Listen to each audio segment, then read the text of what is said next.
In our previous tutorial on reset password, we were getting an error which was about 505 server error.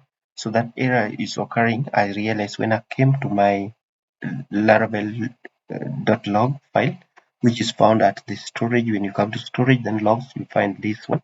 It showed me something to do with key, encryption key. So that is when you find that error from your end, you can see there is no application encryption key. So that is an app key. So you need to install that. So I've just actually done that. But for you to install that, you will come and let me see if I still have it. Okay, you will come and write PHP Artisan key generates this one. So that one will generate key for SSL and then you enter. So you will get this successful. So once you install that, then the error will be gone. If you still experience the error, then check on your log file. You can share in under the comment section so that we can know how to help you. Okay, that's okay, fine.